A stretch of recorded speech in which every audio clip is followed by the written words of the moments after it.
Greetings, people. It's Mr. Pull the Trigger, yet again on another episode of the Enlightenment series. I never thought I'd be wearing a sweater in this month of June, as I had promised you that it's going to be full of heat.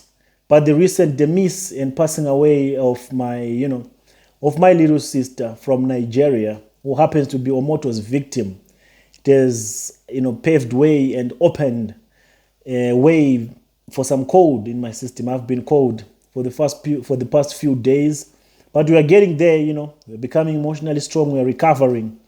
We are waiting for the final day whereby she'll be put to rest, because there are so many cultural things and beliefs in Nigeria that makes it a little bit difficult for burial of this nature to take place. Especially the elders of the family were calling for the husband to be present.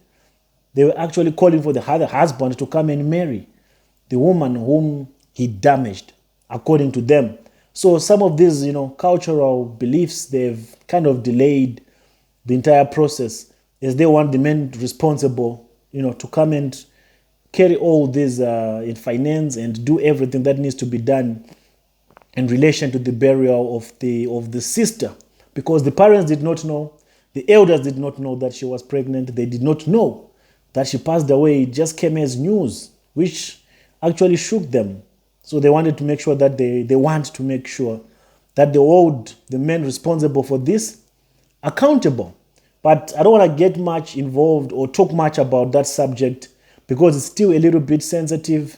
But as soon as we recover, as soon as I also recover from what just happened, what recently happened, then we can actually get into full detail and explain to you, as I'll be playing for you her testimonials, the things she said before she passed, her entire experience, what happened and how it started and how it actually finally ended.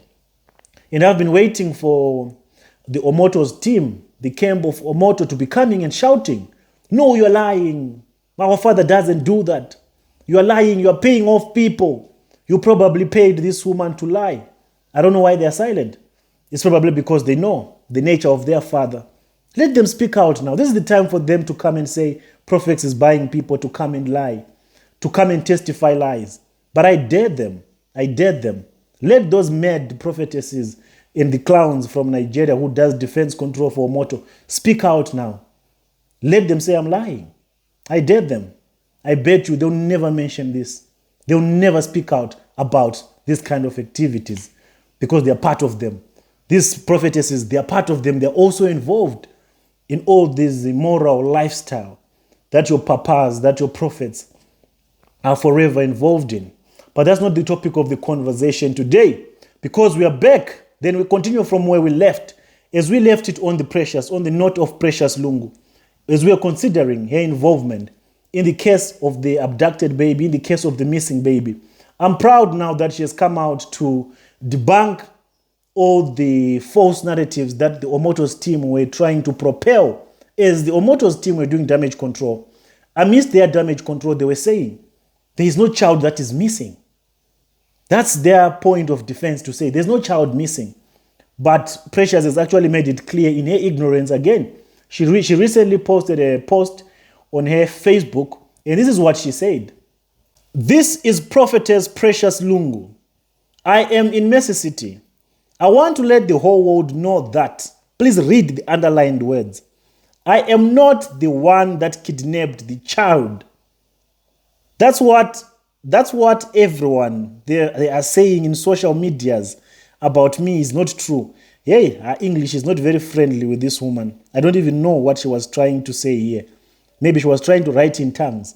But what I want you people to pay attention is the underlined words, the underlined statement. I'm not the one that kidnapped the child. I'm not the one that kidnapped the child. This is a confession again that she's now bringing it to the public, that a child was actually kidnapped. She's just not the one who kidnapped the child. So the question that we have for Sister Lungu, for Precious Lungu, is who did? If it's not you, then who? You've just attested here to your statement that you're not the one who kidnapped the child, which means the child was kidnapped. You see, this kind of pressure is leaving Precious in a mental state of disorder. She's saying it all out. Signs everywhere. She's saying it as it is. She's not the one that kidnapped the child. But a child was indeed kidnapped, abducted at Mercy City. How many lies has Precious told so far? How many cover-ups has she done for Jeremiah Omoto? She has come from left, right, and center, trying to distance herself from Omoto for fame. But the spirit of baby testimony keeps putting her in a corner, whereby she keeps saying things that are also in contradiction to what the father's team are saying. Because the team from the father are saying, there is no child that is missing. Ruth Matthew is with the child. But here comes Precious Lungu, the lady who is so dear and very close to Omoto for fame, telling us that she's not the one who kidnapped the child, which means there is someone who kidnapped the child. But as things looks at the moment, she is the prime suspect. She is the one that we are alleging to be the one at the forefront of this entire syndicate. Lungu has lied so many things. She also came, I saw a recent picture where she was with this clown from Omoto's camp. This is also another foolish boy who comes out ranting nonsense. He has no sense at all. He just, every time he opens his mouth, he's talking nonsense, trying by all means to cover up for Jeremiah Omoto. But one thing about this boy, he has to do it because that's how he lives. That's how he earns a living. The wife that this boy is actually married to right now, it's Omoto that paid for everything. It's Omoto that paid. So they are literally Omoto's projects. They have to do it. Most of you see these young ones, these unfocused youth, engaging in things like this of defending false prophets. Most of you get confused and try to put one and two together to say, can't they see all these things? Why do they keep on propagating all these narratives, these positions, as they know the truth? They know the truth, but they keep on coming to say, no, our papa is innocent. Don't talk our papa. Don't talk about Jeremiah. Why are you insulting? We are not insulting Jeremiah. We are questioning Jeremiah. We are putting Jeremiah to the stand. We are trying to hold Jeremiah accountable and responsible because he has been left on a very loose leash that no one has been questioning him. And these are some of the unfocused youth that Jeremiah Omoto uses to do damage control for him. As you can see even on this picture, he was appreciating this Precious Lungu after she had bought some cheap shoes for him from Zambia. This is like a clan. It's a clique. It's like a round circle where they do all these things that are not of God. And these are the people that are normally used for damage control, to repair and to make sure that Omoto's image looks clean to the public. But they are disgracing the body of Christ. There are so many victims in the process, so many people that are suffering in the process, as these people come out to the public and debunk the truth and try to victimize the victims. And when it comes to Precious Lungu, there's another video that I came across that people are alleging that she could be the one. There's a time when Sister Ruth Matthew was abducted, when she was arrested. There's a woman in that video that looks like two women.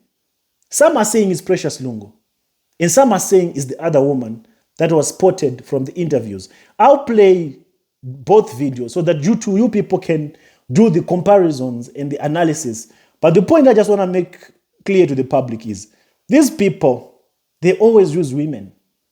And it's a shame to women to actually accept this responsibility, to play defense for these men when they are oppressing other women.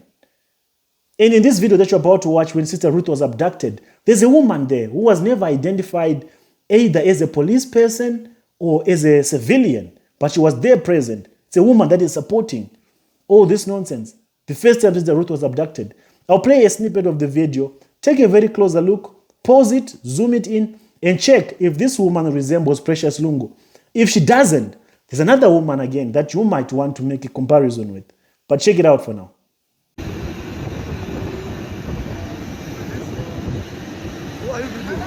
No, it's me. Who? What don't? Is that Ruth? Ruth, is that you?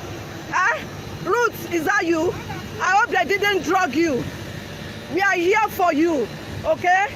We are here for you. We are here live on Facebook. Please share. They kidnapped this lady in Abuja.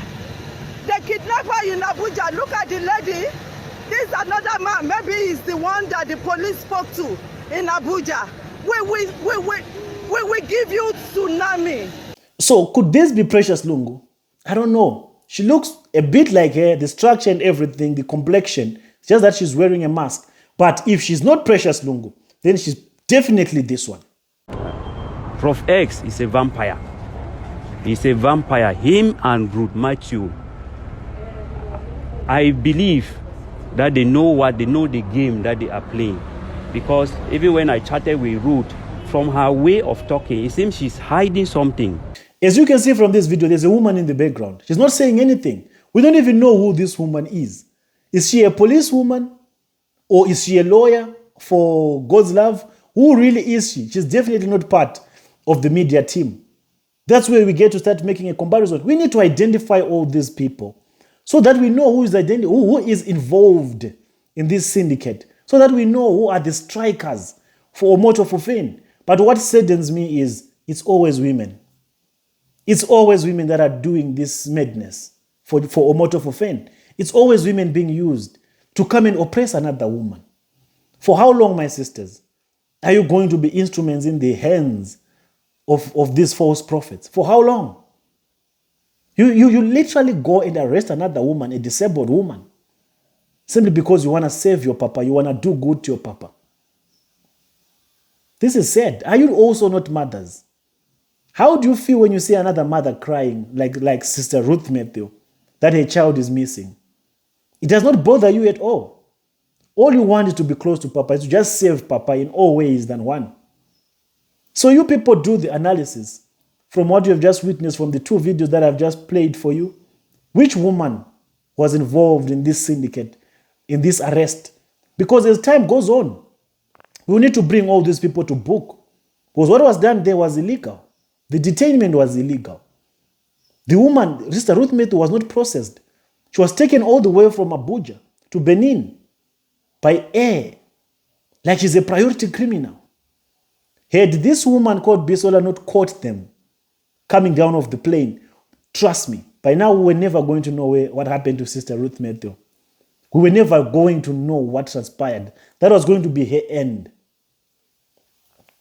If omoto is really innocent, why go that extra mile? If omoto has nothing to do with the baby, why not help this woman find the missing baby? But there's one thing that we've established already. A child is missing. And there's one thing Omoto's team is trying to establish, that a child was never missing. So which is which now? Could Sister Ruth be lying to us? Could Omoto be lying to us? But people, why would Ruth lie? Why would Ruth sell her child? I know most of you say, you don't know Nigerians. Nigerians can do anything. I know most of you are still asking the question, is this child really missing? Come on, people. Put yourself in Ruth Matthew's shoes. Could she have gone all this extra mile to claim for a child that she knows she's responsible for? Let's give her the benefit of the doubt. And are we saying Omoto is responsible for the abduction? Not yet. All we are saying is, why didn't Omoto help Sister Ruth Matthew the very first time he heard that a child went missing at his church? That ignorance, that blind eye to a situation like this, that's what makes us think and assume and allege that Omoto is part of the syndicate. That's what makes us allege that Omoto is the kingpin of the syndicate. And what role did Precious Lungu play? Why does Precious Lungu keep coming in the scene? In everything that is shady, Precious Lungu is there. There's a baby that was found from Cameroon. Precious Lungu is there. There's God's love that is from Cameroon. Precious Lungu is there. And is it a coincidence that the pictures of testimony that are circulating, that they are saying of testimony, is from Cameroon? Is it a coincidence that the parents of this child are from Cameroon? Is it a coincidence that God's love is from Cameroon? And is it a coincidence that Precious Lungu is the only one that has details, finer details of all these people? She's the one that is close to the mother of the missing child, of these pictures that we have been posting. She's the one that knows that God's love was lying. She's the one that knows that these pictures are not baby testimony with certainty. She's the one that is so filled with information and facts about baby testimony, about the missing of baby testimony. Connect the dots, connect the pieces. And we also still need to investigate that other woman in that interview. Who is she? If we come to a conclusion that she's the one, who was spotted at the airport when Sister Ruth Matthew was abducted, was illegally detained, then we also need to dig deeper into her. That is if that woman is not Precious Lungu. This is an investigation. It's an open investigation. And I can't do it alone. We have to do it together. We have to put the puzzle pieces together. This is the best way that we can come to the conclusion and know the truth. One thing I can assure you is the ones that are handling this matter legally, the judges, the attorneys, the board of jury, they are watching this podcast. They are watching this broadcast. They are actually realizing the truth on their own. Why do you think Omoto is going to media houses to pay media houses with false information, obstructing justice? That's another crime. You don't go to media houses and tell them lies so that they propagate your position that is in your favor. That's obstruction of justice. If he knew that the judges are not watching, if he knew that the juries are not watching, he would never go that extra mile. And your comments, people, they're actually bringing more value to those that are assessing this case from a distance, to those that are actually handling this case from the judiciary level.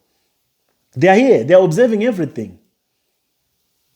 That's why Omoto is trying, from one TV station to the other, telling them lies, so that he can try to convince those ones that have the capacity to rule on this case, to judge or to rule in his favor. But he's got another thing coming. So let me know what you think below as we engage, as we prepare for new explosives. I have 3 good episodes that I want to do concerning this entire syndicate. So till I meet you again, I'll check you out on the next episode of the Enlightenment series. This is Mr. Pull the Trigger.